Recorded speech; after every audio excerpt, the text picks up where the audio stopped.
जय श्री राम। आइए आगे सुनते हैं। श्री शिव पुराण में ब्रह्मा जी से दक्ष की अनुमति पाकर देवताओं और मुनियों सहित भगवान शिव का दक्ष के घर जाना, दक्ष द्वारा सबका सत्कार तथा सती और शिव का विवाह।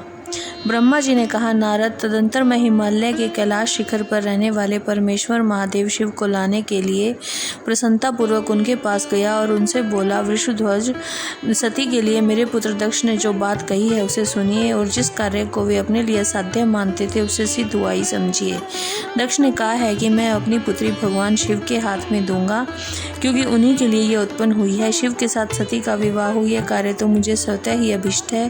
फिर आपके कहने से इसका महत्व और अधिक बढ़ गया। मेरी पुत्री ने स्वयं इसी उद्देश्य से भगवान शिव की आराधना की है और इस समय शिव जी मुझसे इसी के विषय में पूछताछ कर रहे हैं, इसलिए मुझे अपनी कन्या अवश्य ही भगवान शिव के हाथ में देनी है। विधाता, हे भगवान शंकर, शुभ लगन और शुभ मुहूर्त में यहाँ पधारें। उस समय मैं उन्हें शिक्षा के तौर पर अपनी यह पुत्री दे दूंगा। वृषध्वज, मुझसे दक्ष ने यह बात कही, अतः आप शुभ मुहूर्त में उनके घर चलिए और सती को ले आइए।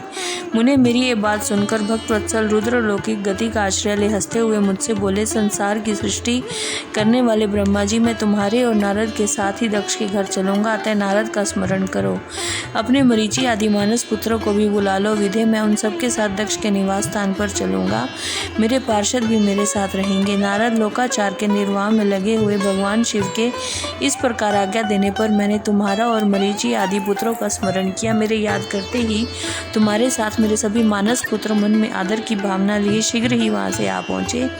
उस समय तुम सब लोग हर्ष से उत्फुल्ल हो रहे थे। फिर रुद्र के स्मरण करने पर शिव भक्तों के सम्राट भगवान विष्णु भी अपने सैनिकों और कमला देवी के साथ गरुड़ पर आरूढ़ हो तुरंत वहां आ गए। तदंतर चैत्र मास के शुक्ल पक्ष की त्रयोदशी तिथि में रविवार को पूर्वा फाल्गुनी नक्षत्र में मुझ ब्रह्मा और विष्णु आदि समस्त देवताओं के साथ महेश्वर ने विवाह के लिए यात्रा की। मार्ग में उन देवताओं ऋषियों के साथ यात्रा करते हुए भगवान शंकर बड़ी शोभा पा रहे थे। वहां जाते हुए देवताओं, मुनियों और आनंद मगन मन वाले प्रथम गणों का रास्ते में बड़ा उत्सव हो रहा था। भगवान शिव की इच्छा से वृषभ, व्याघ्र, सर्प, जटा, चंद्रकला आदि सब के सब उनके लिए यथा योग्य आभूषण बन गए। तदंतर वेग से चलने वाले बलवान गलिवर नंदिकेश्वर आरूढ़ हुए महादेव जी श्री विष्णु आदि देवताओं को साथ लिए प्रसन्नतापूर्वक दक्ष के घर पधारे। वहां विनीत चित्त वाले प्रजापति दक्ष समस्त आत्मीय जनों के साथ भगवान शिव की अवगानी के लिए उनके सामने आए। जय श्री राम।